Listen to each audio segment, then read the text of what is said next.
For as long as I could remember, my life had been confined to the towering walls of Blackthorn Keep. My Aunt Lady Meridia insisted it was for my own safety. The world is dangerous, Elara. You are better off here, safe and hidden. But hidden from what? I had never seen anything beyond the stone walls and the enchanted forest that surrounded them. The only people I knew were the castle servants, who whispered about the outside world but never dared speak of why I couldn't leave. I longed for adventure. One evening, as the sun dipped below the horizon, painting the sky in shades of pink and gold, I found my chance. A part of the castle's outer wall had crumbled, leaving a gap just big enough for me to squeeze through.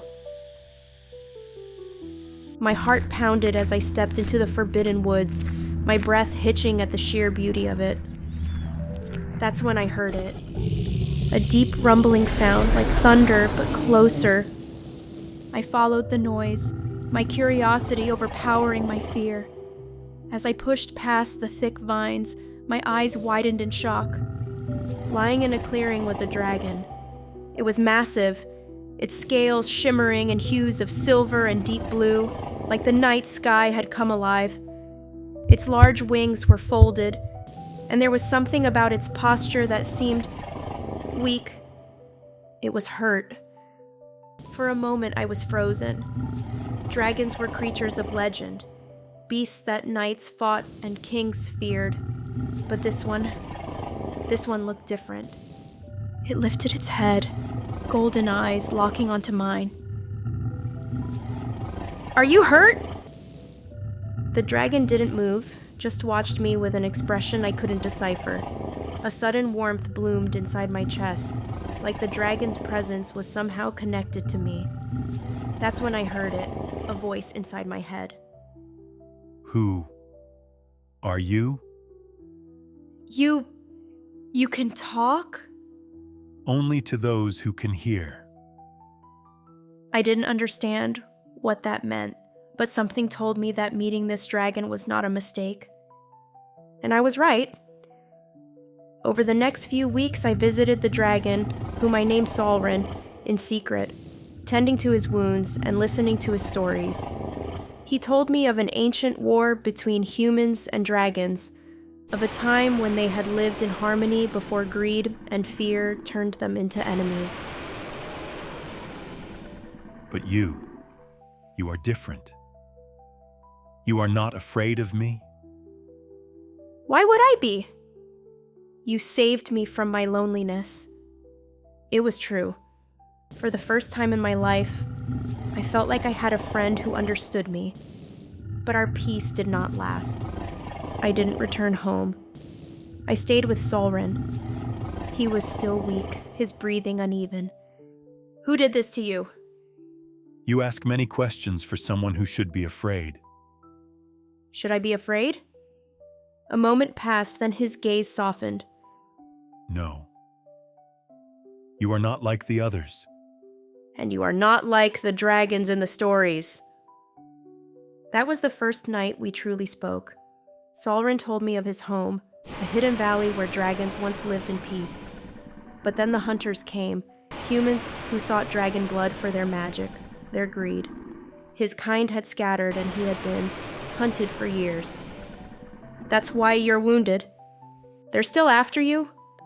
They will not stop until I am dead. A shiver ran down my spine. I stayed by his side until he fell asleep. I didn't know why, but I felt safe with him, more than I ever had at Blackthorn Keep. But that peace did not last long.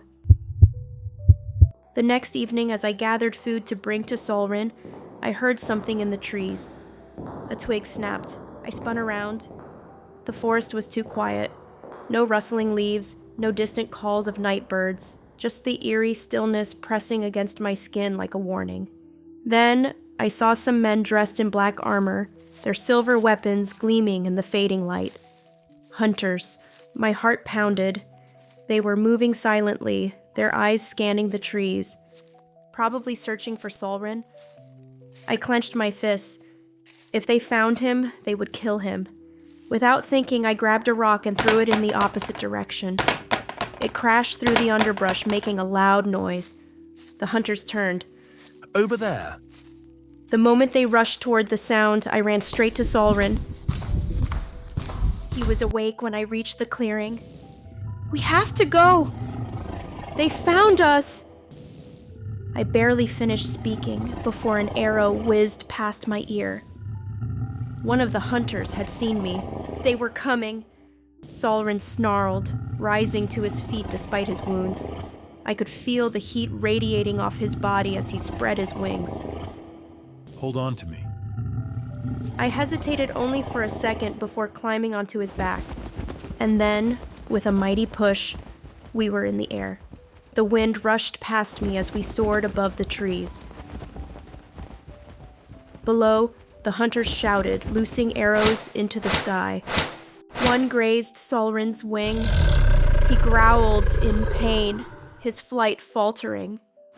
"Solrin!" I am fine. But I could feel his pain through our strange bond. He wasn't fully healed.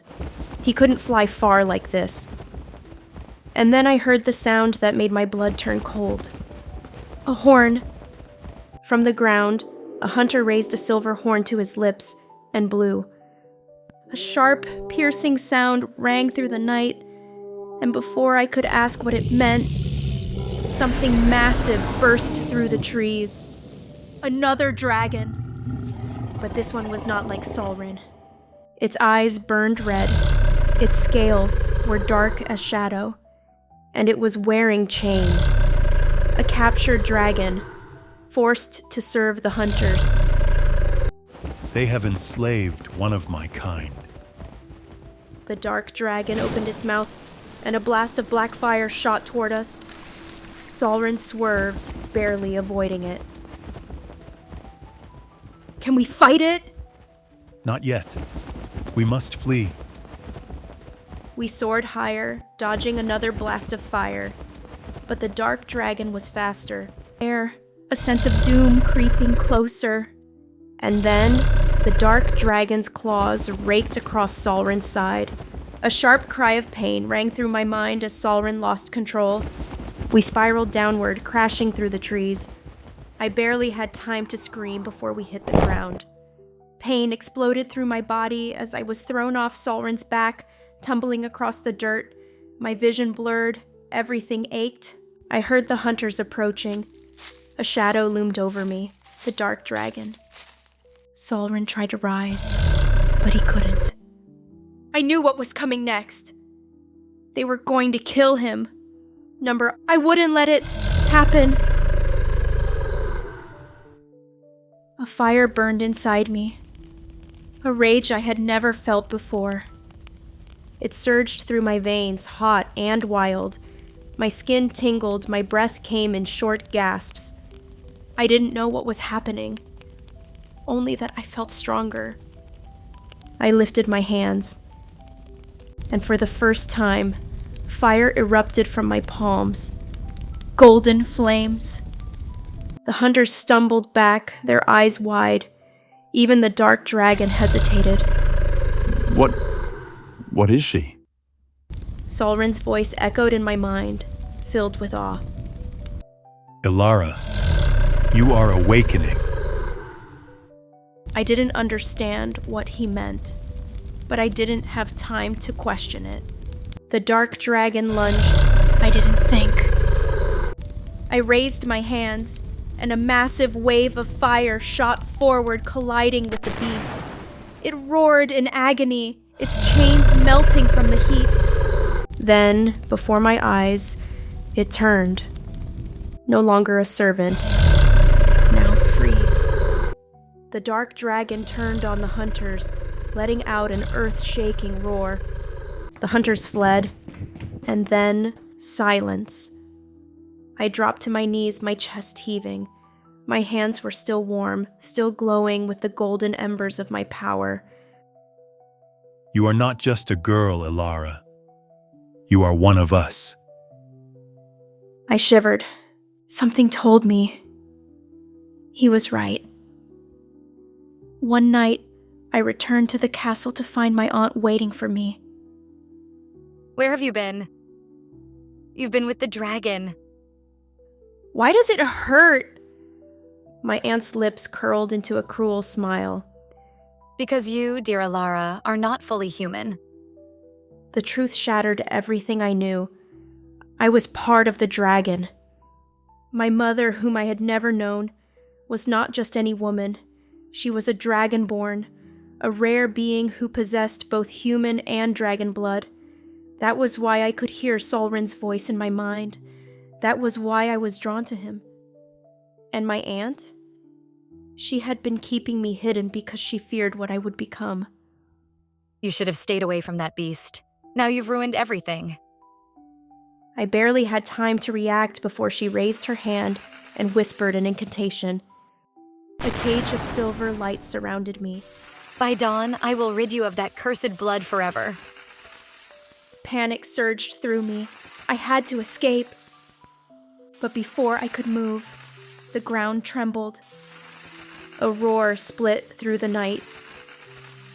Then, in a burst of wind and silver fire, Solrin crashed through the castle walls. I had never seen him like this before, his wings stretched wide, his eyes blazing with fury. No one will take her from me! My aunt shrieked in rage, summoning bolts of silver magic. But Solrin was faster. With a mighty roar, he unleashed a stream of blue fire, shattering the silver cage around me. Pain and power surged through my body as my dragon blood awakened. I could feel the strength, the magic, the fire coursing through my veins. And in that moment, I knew I was no longer just Elara. I was a dragonborn. With one final spell, my aunt tried to strike me down, but I lifted my hands and willed the fire within me to rise. A burst of golden flames erupted from my fingertips, banishing her magic forever. The battle was over. With my aunt defeated, I left Blackthorn Keep behind. I climbed onto Solrin's back, my heart pounding with excitement as he spread his wings and lifted us into the sky. The wind rushed past me, the world stretching out below in a vast expanse of forests, rivers, and mountains. For the first time, I was free. Where will we go? Anywhere you wish, my friend. The world is ours to explore. And with that, we soared into the horizon. Thank you for watching. Don't forget to subscribe, like, and comment for more inspiring stories and content.